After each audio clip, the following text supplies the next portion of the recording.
Posso passar por brevemente dizer que sou antropóloga e que essa ferramenta é construída em grande medida a partir da ferramenta de trabalho da antropologia, que é a etnografia, que consiste geralmente no deslocamento dessa figura, do investigador, para o território dos pesquisados, daqueles que vão ser investigados. E, portanto, consiste em entrar em relação, fundamentalmente, né?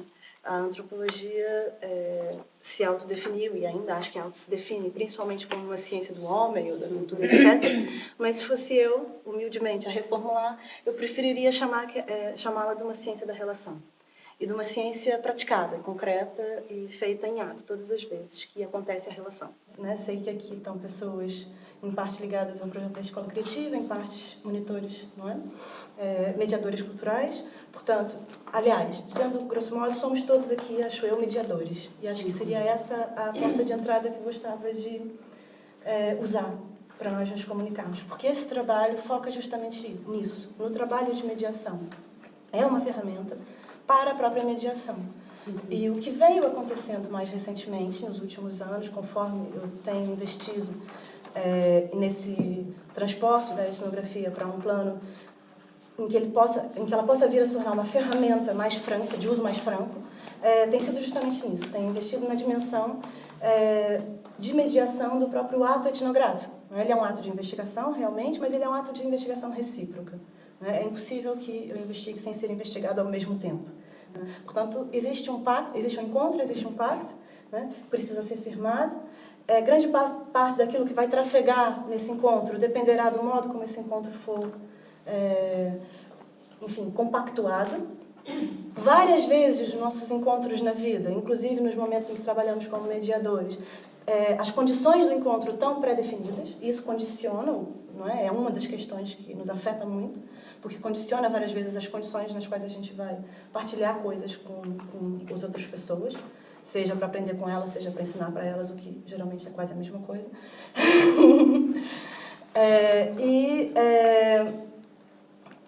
Ou seja, nós não conseguimos nunca partilhar coisas com as pessoas sem ocuparmos uma posição.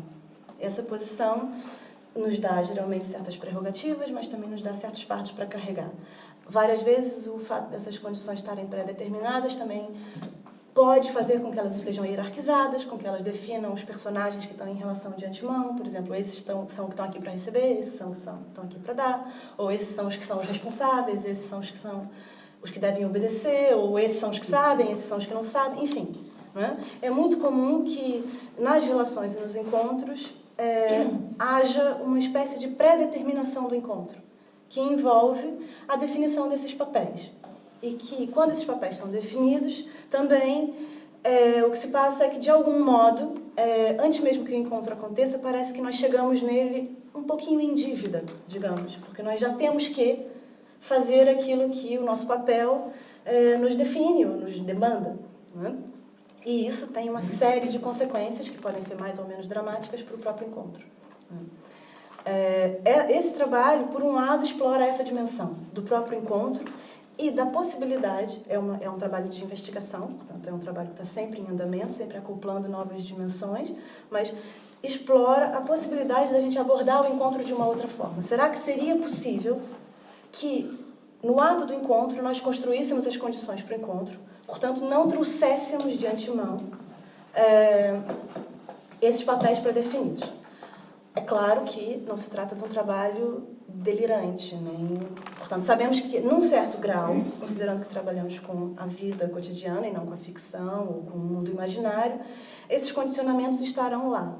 Portanto, esse trabalho aposta numa outra coisa, na hipótese de nós pegarmos nesses condicionamentos e transformarmos esses condicionamentos em condições para o encontro.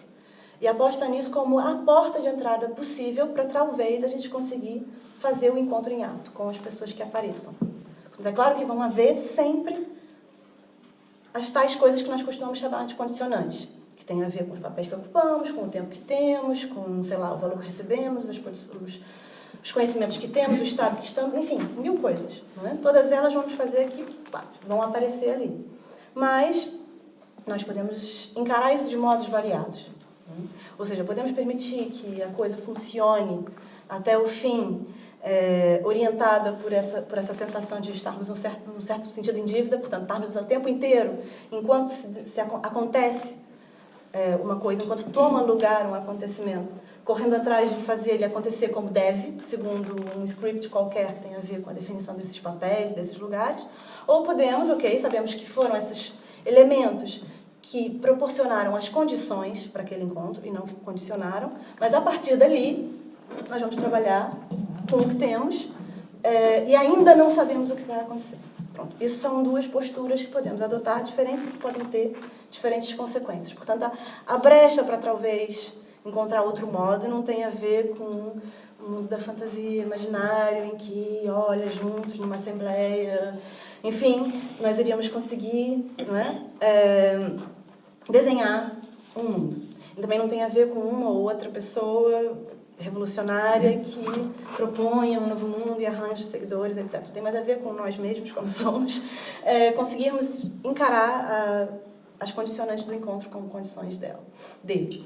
A questão é como é que a gente pode, eventualmente, transportar para a nossa zona de trabalho, de prática, não é? Em especial no exato momento em que estamos, nesse lugar, nessa terra de ninguém, que é o entre, né? Que geralmente os mediadores trabalham entre, né? Naquele lugar meio invisível, né? Então, entre as pessoas e os acontecimentos, ou entre pessoas, entre algo e um outro algo, e precisam, e trabalham em fazer com que esse fluxo aconteça, não é? De um modo tal que, quando é bem feito, essa desaparição é completa, vamos dizer assim, não é? Quando isso acontece bem e de um modo vivo, os mediadores realmente desaparecem, mas desaparecem no melhor dos sentidos, não é? Porque se dissolvem naquela situação e conseguem se espalhar por ali e são a própria vitalidade desse acontecimento, não é? Mas como é que a gente faz para, no ato dessa prática, toda essa conversa que já existe, que está aí dita e pensada por muitos, ela possa ser praticada, acontecer nesse ato, né? Isso tem sido particularmente o trabalho desenvolvido ultimamente sob esse nome dessa ferramenta, que seria o modo operativo END. Ele toma a forma de um jogo. De um jogo que nós podemos... que tem uma série de... pelo menos tem uma série de versões possíveis para esse jogo. Inclusive aquela na qual ele também se desaparece como ferramenta de mediação, se dissolve no acontecimento, e ele se confunde com o próprio acontecimento. Portanto, aqui e agora nós também estamos jogando. Mas, para não começarmos por essa escala gigantesca que é da nossa própria vida, se reduzíssemos, transformássemos a própria vida numa espécie de jogo de tabuleiro, é essa a proposta. Não é? Ou seja, esse jogo pode se valer de uma série de pequenos recursos que os jogos, em especial os jogos de tabuleiro, têm, né? Uma primeira coisa que ele pode se valer é da existência de uma coisa que na vida não há, que é o lado de fora. Quase nunca podemos fazer isso, muito menos como mediadores, porque nós estamos mergulhados na situação e é dentro da situação que temos que nos virar e fazer as coisas funcionarem, né? Depois tem uma outra coisa nesse mundo que também não existe no nosso, que é ele está vazio. É um mundo ainda não povoado, digamos assim, né? Ou seja, tem dois recursos que a estrutura do jogo do tabuleiro pode nos dar e que permite uma investigação dos funcionamentos do acontecimento. Como é que se desdobra um acontecimento, uma situação, uma relação, principalmente, né? Essa aqui, geralmente, é alvo do trabalho de mediação, né? Uma relação entre X e Y, né? Como é que ela se desdobra? Como ela se processa? De que modos ela pode funcionar?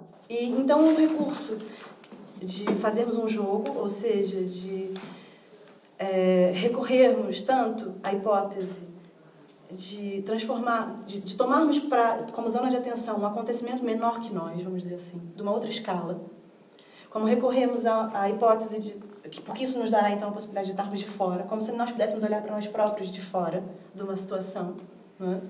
Tomar uma distância, né?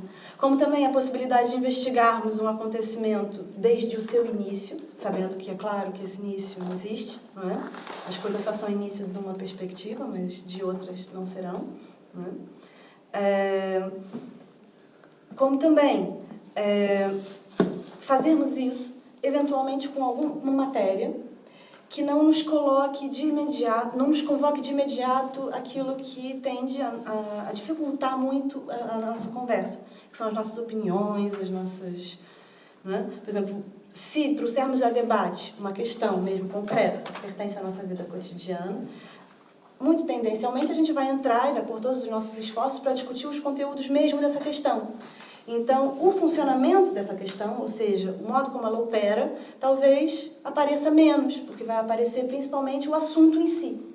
Né? E nós vamos ter opiniões variadas sobre esse assunto. Muito provavelmente, a nossa conversa e a nossa energia vai se dedicar mais ao assunto propriamente do que ao modo como estamos dizendo. Ou seja, falamos pausadamente? Quem fala, quem não fala? De que modo acontece? Como é que chegamos àquela conclusão? Quem contribuiu? Nós não vamos, talvez, lembrar disso tudo, porque vamos lembrar do assunto, né? Numa conversa qualquer que a gente tenha. É mais provável que a gente se lembre do assunto como um todo e menos de todas as pequenas intervenções e funcionamentos que levaram as coisas a serem como foram. Né? Ou seja, dos pequenos encaixes. Portanto, essa estrutura nos dá uma série de elementos úteis.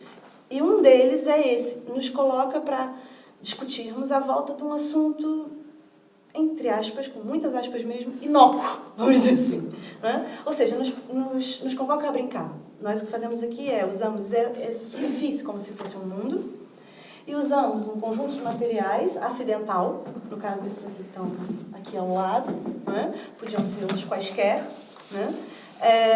Como os futuros habitantes desse mundo. E com isso, vamos trabalhar num jogo que tem a ver com tomadas de posição. Isso acontece agora, já está acontecendo. Todos nós aqui tomamos nossas posições, escolhemos onde nos íamos sentar, estamos vivendo um acontecimento aqui e agora, apesar dele ter também certas condicionantes. Por exemplo, ele tem um horário para acabar, eu até agora não parei de falar, ninguém falou ainda. Todos isso são condicionamentos da situação, mas apesar disso tudo, não estamos vivendo no passado, quando isso foi condicionado, estamos vivendo agora, nas condições de efetuação disso. Né? Isso tudo são materiais para esse acontecimento que está se dando, num certo sentido, parecidos com aquelas folhas de papel, aqueles bambolês, ou sei lá, todas essas outras coisas. São materiais que estão povoando esse mundo. A proposta é muito parecida. Só que com isso nós podemos fazer as coisas passo a passo. E também podemos conversar numa camada de acontecimento e acontecer numa outra, digamos assim. Não fazer coincidir as duas. Né? Ou seja, ali é um mundo que está acontecendo e que nós temos a possibilidade, meio Google Maps, né, de fazer um zoom out e olhar para esse mundo, para essa cultura, para esse acontecimento, né, para esse organismo que vai começando a surgir conforme nós o formos povoando. Né? E aqui, nessa outra escala, nós estamos falando. E então esse mundo se torna uma matéria para a nossa conversa. E uma matéria que não é uma matéria necessariamente polêmica ou que nos dificultaria a focar o máximo da nossa atenção no funcionamento da própria dinâmica relacional. Como é que nós nos relacionamos? Várias vezes nós nos relacionamos recorrendo a esses scripts, a essas posições demarcadas. Várias vezes nós nos relacionamos a partir de certas coisas que esperamos que aconteçam, que esperamos que sejam as condições e os propiciadores de certas coisas. Né? E várias vezes nos relacionamos no susto, no improviso, justamente por... Um acidente. Exatamente, nos acidentes. Né? Quando as coisas que nós não estamos à espera acontecem, né, elas bagunçam as relações que nós já temos, sem dúvida. Mas elas também são uma oportunidade de outras relações aparecerem. Né? São promotoras de encontro. Né? Por um lado, nós temos que funcionar, alimentar, cuidar das relações que nós já temos. É claro, isso é muito importante, senão estamos sempre a começar. Não conseguimos cultivar um tecido, não é, de vida. Aquilo que vamos recebendo e acumulando vai nos dando alguns elementos para aprendermos a planejar. Ou seja, vai nos dando alguma bagagem para aprendermos a prever o que vai acontecer ou acumular certos conhecimentos que nos ajudam a saber certas coisas, e porque sabemos certas coisas já podemos, por exemplo, fazê-las reproduzi-las ou repeti-las, né? Enfim, ou acumular outras na sequência que supostamente dependem daquelas anteriores, etc. Pronto, temos toda uma estrutura de mundo que está desenhada para irmos acumulando, conforme vamos vivendo, um conjunto de saberes, todos eles quer se queira, quer não, mais direcionados para estarmos preparados do que para estarmos despreparados, vamos dizer assim. Ou seja, para estarmos disponíveis, improvisadores, não é? Assim.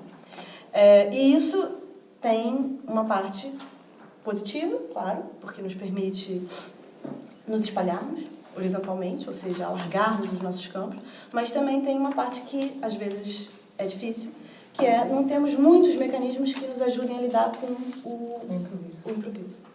Né? Não é isso que costumamos aprender, quer dizer, aprender oficialmente.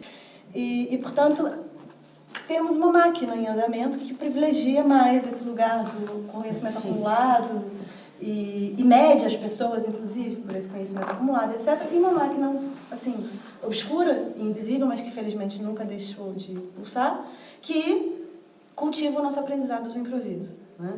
Essa ferramenta se pretende uma contribuição a esse plano no qual a gente consegue ter um espaço, um dispositivo qualquer, para não falar só dessa questão, mas para fazer essa questão aparecer. Porque a gente sempre está falando dela, até porque a gente sabe que no dia a dia a gente tem que encarar esse problema, que, pensei que ia fazer isso, mas afinal tem que fazer aquilo. Pensei que eram só 3, mas afinal são 20. Pensei que não sei o que. Pronto.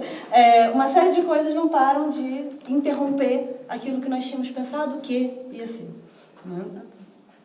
E quando nós não gostamos daquilo que nos surpreende? E quando nós preferíamos que fosse não sei o quê? Não é? É super difícil nos desligarmos do tal plano. Não é? É super difícil não nos colocarmos numa posição de perguntar, mas por que aconteceu isso? Mas quem é o responsável por isso? A tendência é que a gente não fique tão concentrado na concretude daquele momento, mas desvia a nossa atenção para tentar dar significado a esse acontecimento. Ou seja, acontece uma coisa que eu não estava à espera e grande parte do meu dispositivo, que podia estar todo investido em vou estar presente aqui agora, se desvia mais. Mas por que raios aconteceu isso? Mas quem é a culpa? Eu acho que ela quer querendo me prejudicar, ou não sei o quê. Pronto. Parte da minha energia, do meu estoque, e é limitado, não é? Nosso estoque de atenção, de capacidade de concentração, ele não é infinito. Então, no momento que é o momento menos... Quer dizer, mais necessário em que a gente esteja inteiro e disponível, que é o momento em que nós não sabemos, porque no momento em que está funcionando tudo como plano, a gente até poderia se ausentar um pouquinho de vez em quando, porque está tudo correndo. Né? Nesse momento estamos lá, está tudo bom, não sei o quê. Mas e no momento que não funciona qualquer coisa, esse momento parte do nosso dispositivo, do nosso espaço em disco, vamos dizer assim, imediatamente mobilizado para tentar entender por quê. Ou tentar explicar, ou tentar recuperar muito rapidamente um significado qualquer, ou tentar, se possível, voltar a coisa para o plano. Pronto, tudo isso. E essa parte que é confiscada, quase imediatamente para aí, faz muita falta ao acontecimento. Porque é justamente naquele momento que ele poderia vir a ser outra coisa qualquer. Ou seja, a tal coisa que seria interessante, e que é interessante para qualquer pessoa que está viva e que está o tempo inteiro aprendendo, etc., que seria poder construir suas relações em ato, depende de liberarmos esse espaço em disco para estar ali em ato também. Por exemplo, nesse jogo, o que se passa é que nós, para podermos estudar isso que eu estou falando, precisamos ter acidente. Né? Não podemos ter uma coisa que todo mundo espere. Né? A proposta que nós vamos fazer aqui é justamente essa. O que acontece é que qualquer um de nós, o tempo inteiro, pode intervir nessa mesa. Ou seja, pode propor qualquer coisa que vai funcionar para nós como esse acidente. É uma matéria daquelas inócuas, né, que vai nos servir para pensar em como é que funciona um acontecimento. Um acontecimento não aconteceu ainda quando essa coisa aparece. Né? Quando aparece um acidente, ou seja, uma coisa que eu não estava à espera, ele interrompe um acontecimento, mas ele em si, ele tem um momento mesmo em que ele aparece, em que ele ainda não aconteceu. Por que ele ainda não aconteceu? Porque nós ainda não nos posicionamos com ele. Sabemos bem o quanto que, não é? Tem um momentozinho ali que às vezes dura milésimos de segundos, mas em que se nós dermos um sorriso ao invés de gritarmos, ou se nós... muda tudo. O acontecimento vai para o outro lado. Então, estamos falando desse momentozinho, que na vida às vezes é rápido demais para podermos investigá-lo. E é por isso que o jogo nos ajuda. Não é? Uma coisa qualquer acontece. Uma coisa qualquer que nós não estávamos esperando que aconteça, acontece. Não é? Vamos fazer isso acontecer.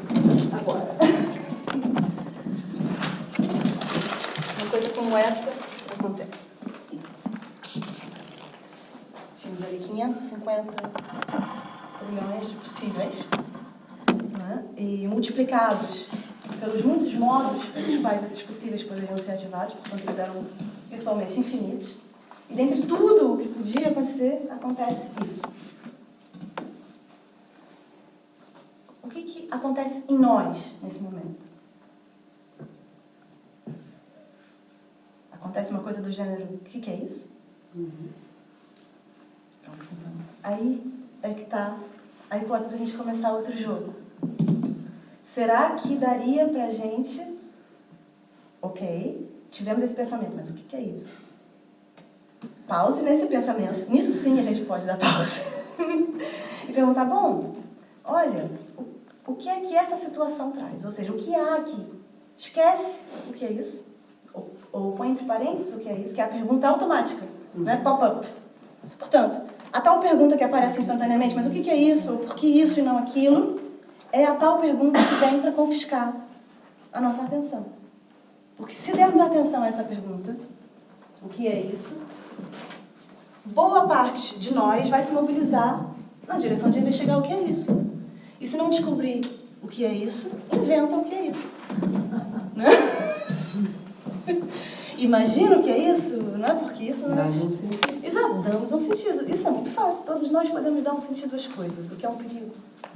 Porque podemos fazer isso num instante, é muito rápido. E também porque cada um de nós pode dar um. E a partir do momento que dermos, eu prefiro o meu e não o teu. E passamos então a brigar. Não é? Não, mas o meu é muito mais interessante. Mas por que não o meu? E pronto. E, portanto, esse dá o sentido. Não só nos afasta do acontecimento, como nos afasta uns dos outros. A hipótese de, eventualmente, coabitarmos isso aqui também diminui. A hipótese de fazermos juntos essa situação diminui. A necessidade de recorrer ao script, aos papéis pré-determinados, aumenta. A proposta desse jogo é que isso seja um lugar para nós, um lugar daqueles que nós não temos com frequência, um lugar para nós praticarmos isso, para que quando isso aconteça num plano de vida, nós tenhamos tido um acúmulo de treino de nós conosco mesmos em algum outro ambiente que nos permita, quem sabe, nos posicionar de outra maneira. Por que é tão difícil isso na vida cotidiana? Porque, na verdade, nós não temos uma plataforma, uma interface na qual a gente pratica isso. Pratica isso de brincadeira, digamos assim. Vamos brincar de acidente e de como nós reagimos ao acidente, de como nós improvisamos juntos. E será que nós conseguimos continuar juntos? Será que nós conseguimos não dar sentido ao acidente e privilegiarmos, ao invés disso, construirmos uma relação entre nós a partir do que tem? Porque é super difícil viver daquilo que a gente gostaria que tivesse, né? Muito mais... Até porque não vai dar. Na prática, a gente vai viver com o que tem. O que pode acontecer é que a gente viva frustrado, que a gente viva reclamando, que a gente viva rabugento, ou chateado, ou pronto. Não é? Por outro lado, podemos viver com sonhos. Podemos. Isso sim. Isso sim. Aliás, nós não podemos... Isso é muito importante, é mesmo muito importante. O que é que me faz, por exemplo... Claro que é um exemplo agora que vai parecer talvez discrepante, mas é mais ou menos da mesma ordem. Né? Qual foi aquela coisa que agiu? Alguma coisa agiu e me fez fazer o que fiz, como acidente para o nosso encontro, e não outra coisa. Essa coisa veio de onde e foi alimentada por que matéria? Né? Veio dessa matéria do meu afeto. Essa matéria que é a matéria daquela que nós somos feitos. Que é o nosso afeto, não é? Porque eu, quando chego perto dessa mesa, e espero que logo vocês também, não é? O que vai fazer com que cada um escolha uma coisa ou não outra? Seja atraído por, sei lá, pela boneca, ou pelo pedaço de pau, ou pelo papel, etc. É isso que vai fazer. Né? É a matéria dos nossos sonhos, dos nossos desejos, das nossas, sei lá, dos nossos valores, das nossas coisas. A matéria de que somos feitos. Essa matéria é uma matéria dos afetos. É uma matéria que é a única matéria que nós temos para nos relacionarmos com as pessoas. Sem ela, não tem nada. Não é que nos faça. E quando somos obrigados, todos nós sabemos, não é? O quanto custa levantar todos os dias e fazer uma coisa quando nós não estamos afetados. Então é claro que é exatamente essa matéria dos nossos sonhos que está empenhada nas nossas relações. E se nós não conseguimos empenhá-las, as relações começam a se esvaziar. Por outro lado, o que é, enfim, não sei, duro, de encarar e de aceitar, etc., é que essa matéria também pode ser aquilo que nos aparta uns dos outros. Se entrarmos nessa lógica de, não, mas, olha, a minha ideia é muito melhor, ou o meu imaginário é mais bonito, ou não sei o quê. Né? Ou seja, aquilo que nós temos, tudo o que nós temos para oferecer, para viver juntos, pode também, dependendo do modo como nós organizarmos, ser também tudo que nós temos que nos ajude a viver separados e não juntos. Coisas muito dramáticas, ao invés de a folha de papel amassada ou inteira, podem nos dizer, quer dizer, é isso que se trata quando as pessoas disputam, coisas, sei lá, disputas de valores ou ideológicas, etc. É isso que está em causa. Não é? É o sonho de cada um que entra em conflito. E entra em conflito porque ele está definido. Ou seja, já existe toda uma história que está contada, uma narrativa, para o desdobrar desse sonho, para o modo como esse sonho vai acontecer. Né? E o que acontece é que essa narrativa se choca com a narrativa do outro. O outro tem um outro sonho que, para ser possível, colide com o meu. Então, ou é o meu ou é o dele. Então vamos brigar. Mas se nós perguntarmos aqui, juntas, não é assim, ao invés do que isso é, que vai remeter-nos ao nosso imaginário e à nossa vontade de narrar pessoal, né? Perguntarmos que possibilidades existem aí de relação. Caso a gente quisesse continuar esse mundo, né? Como é que nós poderíamos nos conectar com esse mundo? E aí entra tudo que nós quisermos. Não é? Nesse primeiro momento em que isso aparece, tem uma série de elementos que isso nos traz. Né? Com o próprio gesto. Né? Talvez para a gente ter um refresh, vamos fazer repetido. Né? Sem purismos, porque é claro que nenhum é igual a nenhum. Mas, né? Digamos, tudo isso aqui é matéria. Tudo. Não é? Ou seja, não foi amassado e trazido já amassado. Foi sendo amassado. É uma coisa que faz um ruído quando amassa. Né? É uma coisa que compacta algo que era mais dilatado. Todos esses elementos são propriedades dessa situação, vamos dizer assim, mas também são possibilidades, são simultaneamente propriedades e possibilidades. O que acontece, como acontece, quando, onde acontece, todos esses elementos compõem algo que se manifesta. Isso, não é? Ou seja, não sei se reparam, mas a nossa atenção tende a ir a se perguntar diante de um acontecimento o tal, por que isso aconteceu? Mas a matéria da coisa que se manifesta é feita muito mais de outros elementos interrogativos. Ou seja, ela tem um que aconteceu, ela tem um como aconteceu, ela tem um quando aconteceu e ela tem um onde aconteceu. Ela aconteceu, isso tudo faz ela se manifestar. Ela não tem um porquê aconteceu?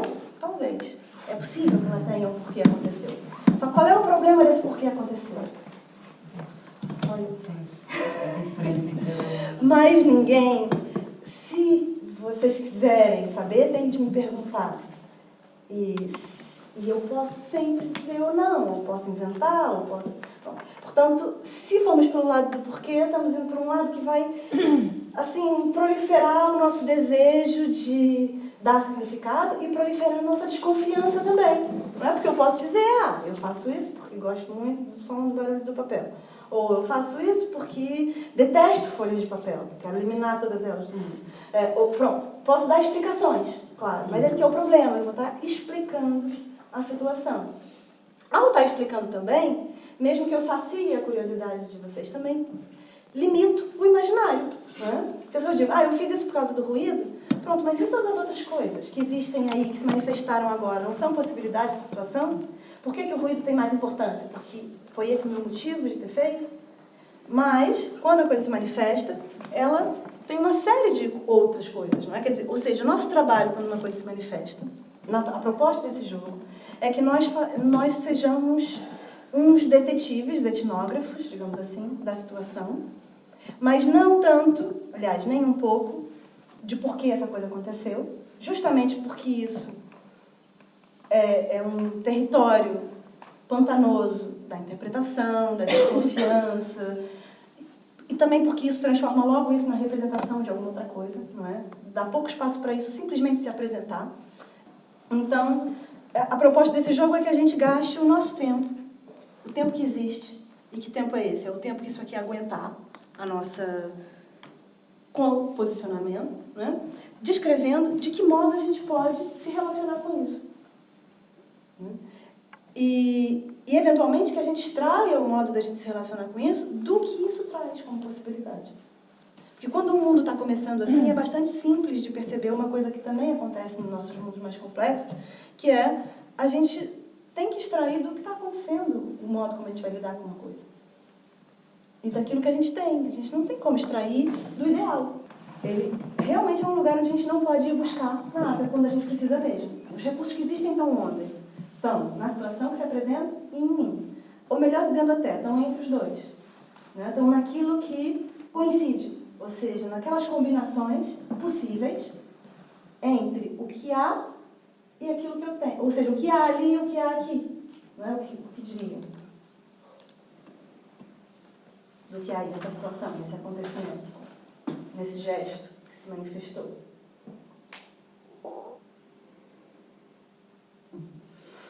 Há uma sombra. Exato.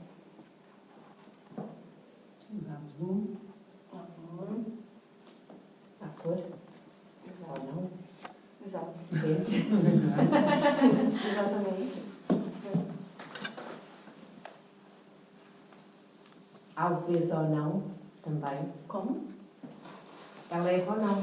Talvez ou não. Pronto, exato. Existe essa dimensão de leveza em potencial. Há pequenos edifícios escondidos. Exato, que está se juntando. Há o ato, não é? De encolher qualquer coisa. Há de transformar, ou seja, de dar de outra forma, exatamente. Né? Tudo isso há aí. Já estão aí os orifícios, mas como também estão aí a leveza, o branco, a sombra, nenhuma dessas coisas ainda tomou completamente corpo. Que momento é esse? É aquele momento minúsculo, ínfimo, em que nós ainda não nos posicionamos com a coisa, portanto a coisa ainda não aconteceu, vamos dizer assim. Ela ainda não tem uma direção muito clara, ela ainda não tomou forma por completo. O que é que vai acontecer agora? Qualquer um de nós vai se posicionar em relação a isso. No exato momento em que isso acontecer, todas essas coisas que nós estamos falando, de todas elas, uma delas vai ganhar maior existência. Em termos literalmente quantitativos, mas não quantitativos que a gente está acostumado, da perspectiva estatística. Quantitativos quase numa perspectiva meio quântica mesmo, né? Vai ganhar mais relevo, mais elemento, mais matéria. Né? Digamos que a gente queira, e aí vai entrar uma dimensão muito fundamental, e que também é muito fundamental mesmo no plano da mediação, que tem a ver com como nós vamos lidar com isso. Né? Porque imediatamente se coloca uma coisa pra gente. Pronto, nós fomos, digamos, afetados, e esse é um lugar também em que o nosso sonho ou o nosso afeto tem espaço de manifestação. E é o lugar onde talvez se jogue a hipótese desse nosso afeto ser uma coisa que contribui para a relação ou que, de repente, mata ou estraga essa relação. Né? Digamos que eu sou afetado pela sombra. Como eu manifesto esse afeto pela sombra? Né? Ou digamos que sou afetado pela leveza da coisa. Né? Como eu manifesto isso? Ou sou afetado pelo fato de que qualquer coisa é encolhida ou transformada ou ganha outra forma em ato. Né? Porque, e aí entra uma dimensão bastante, acho que fica bastante explícito esse dilema que envolve aquilo que nós temos para nos relacionar. Não é? A coisa pode perfeitamente se perder no momento em que nós vamos oferecê-la, na verdade. Basicamente é isso.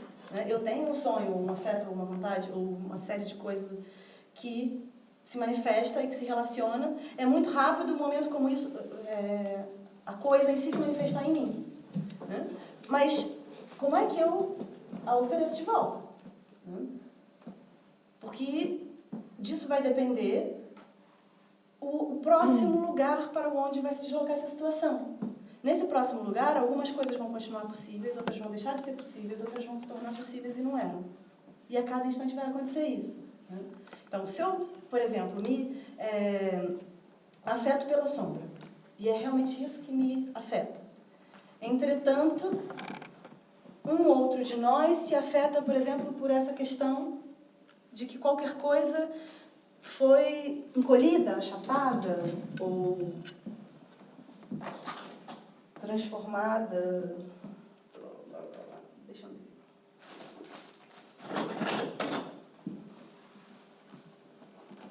Bom, e é isso que acontece. Isso aqui que eu estou fazendo acontece quando a gente está vivendo uma coisa em nós.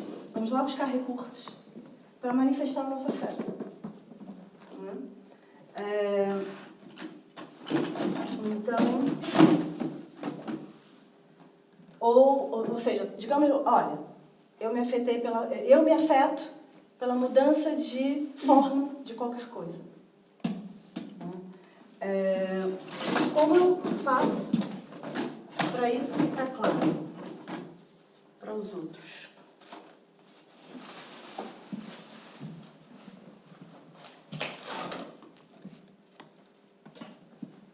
Por exemplo. Desculpa.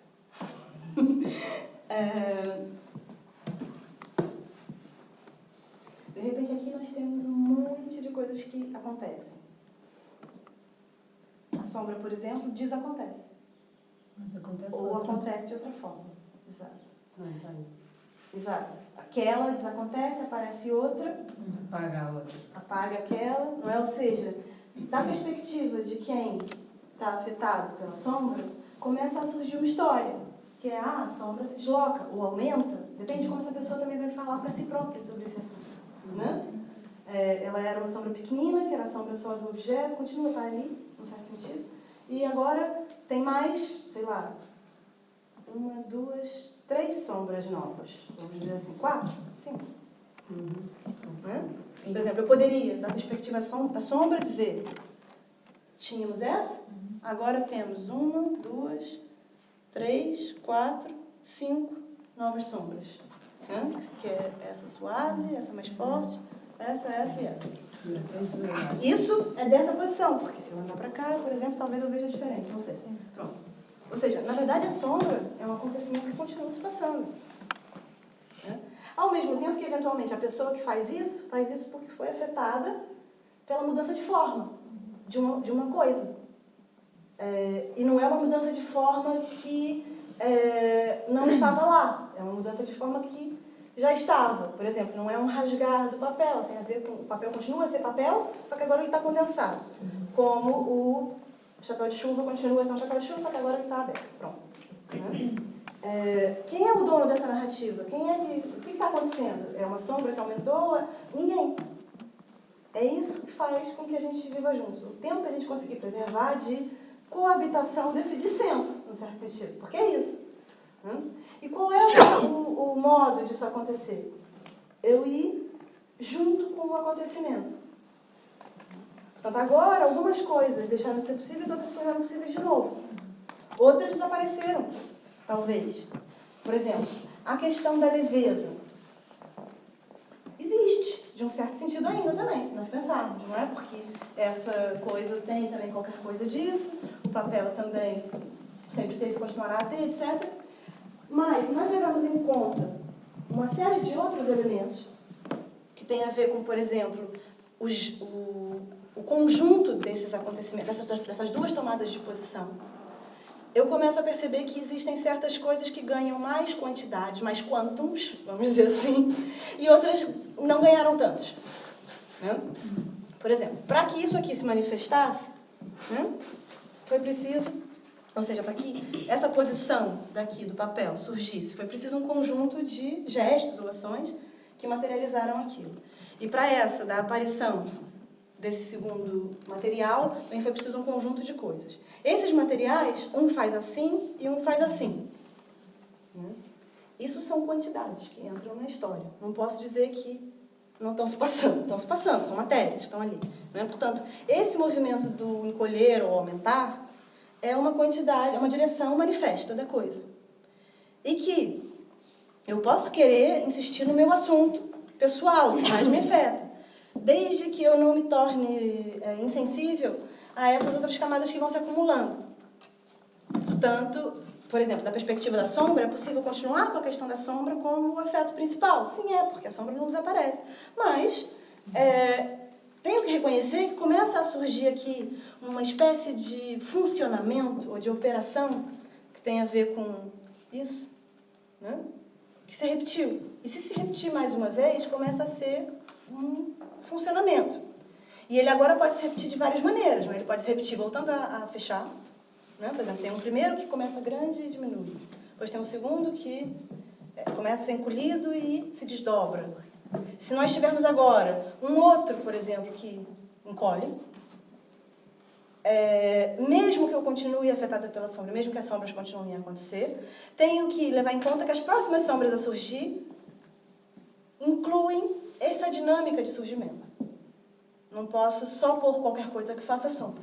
Né? E é assim que a complexidade vai acontecendo. E é assim que as diferenças vão convivendo. Né? Sem necessariamente esse assunto ser sobre sombra ou sobre encolher e desencolher. Por exemplo, se...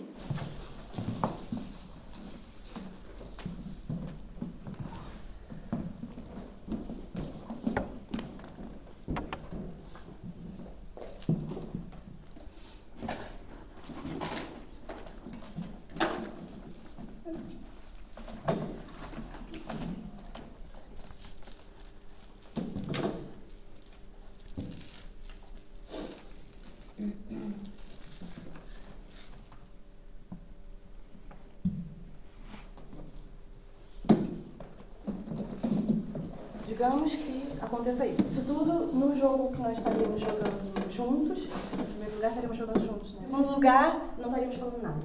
Porque essas coisas se manifestam e falam por si.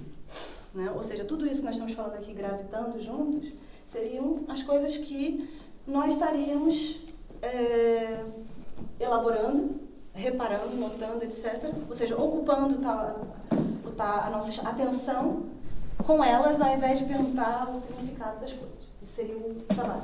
Né? Portanto, se uma próxima coisa que acontece, feita por uma outra pessoa, é algo desse gênero, né? O que é que se passa aqui? Quando acontece uma coisa desse gênero, o que é que se passa? A sombra, ou a leveza, ou a reentrância, tudo isso continua aí. Né? Mas começa a surgir um modo de funcionamento desse acontecimento, que é um modo em particular, né? E que, por exemplo, quer dizer, nesse caso tem um ir e vir, não é? Há um primeiro que é encolhido, há um primeiro que é aumentado, quer dizer, esse modo de dizer poderia ser outro. Poderia ser, um primeiro que é fechado ou que é esmagado, depois é um primeiro que é expandido. Poderia ser, enfim, poderia ser um que fecha, um que abre, depois um que fecha, um que abre, sei lá, podíamos dizer de vários modos. Mas começa a haver um como, ou seja, um acontecimento que opera de uma determinada maneira. E que não exclui, por exemplo, se eu estivesse seguindo o fio condutor do meu afeto, ligado, por exemplo, à questão das sombras, eu veria que continua a acontecer tudo isso. Como é que a sombra se tornaria o único assunto disso daqui? Ou não o único assunto, mas talvez o assunto principal. Se eu viesse com qualquer coisa que explicitasse com muita clareza que esse modo de abrir e fechar não é o ponto. O ponto é a sombra. E para isso eu viria com uma coisa que nem abre nem fecha. E simplesmente, se acontecesse isso, como é que a gente ia sobreviver juntos? Nós que estávamos do lado de cá, achando que aquilo que estava acontecendo era um abrir e um fechar, ou um encolher e um... Nós tínhamos que reparar de novo, ou seja, tínhamos que acolher. Espera lá, o que é que continua a haver em comum? Sombra. Agora a leveza, por exemplo, já era. Quem estava vendo a leveza até então, com todo o direito de ver a leveza, porque ela estava se manifestando, tinha que fazer uma coisa que é super difícil, quer dizer, ok, não tem mais leveza agora, vamos tratar de outro assunto. Quem estava vendo a sombra pode falar, uau, a sombra continua. Quem estava vendo o abrir e fechar, ok, já não estou vendo o abrir e fechar, porque há simplesmente uma coisa que se manifesta como um bloco. E qual é o único modo de estarmos juntos? Estarmos na mesma zona de atenção. Por quê? Os nossos afetos, os nossos sonhos são diferentes, claro, não é? Tinha gente que preferia, tinha gente que estava mais focado, a sua sensibilidade era convocada para a sombra, um era mais convocado para a leveza, um mais para as reentrâncias também já era, agora, né? Quer dizer, se quisermos mesmo, elas podem estar aí, vamos trazer um telescópio, pôr um ampliador, projetar na parede as reentrâncias da madeira, mas eu tenho que trabalhar para isso, para expor o meu afeto, né? Se o meu afeto é a reentrância, né? Pronto. E por aí vai, ou seja, não é uma questão de ganhar no grito. Ah, é sobre reentrância ou é sobre porque sim, porque eu quero, porque eu mando, porque aqui a regra é essa, etc. É uma questão de eu lidar com o que se passa e me posicionar com o que se passa de uma maneira tal que, por um lado, eu consiga ter respiração, ou seja, ver que o meu afeto trafega pela situação, passa pelas mãos dos outros também. Não sou só eu que cuido dele ou que faço ele acontecer. As outras pessoas vão dando forma a ele, né? Como também que eu consiga acolher os momentos em que ele não tem espaço, naquela situação, e terá em outra. E aquela situação em que o meu afeto não tem espaço, digamos que era da reentrância, por exemplo, e agora já não tem mais espaço para ele porque o assunto já é mais explicitamente sobre a sombra, talvez, porque qual é a coisa que todas essas coisas participam juntas?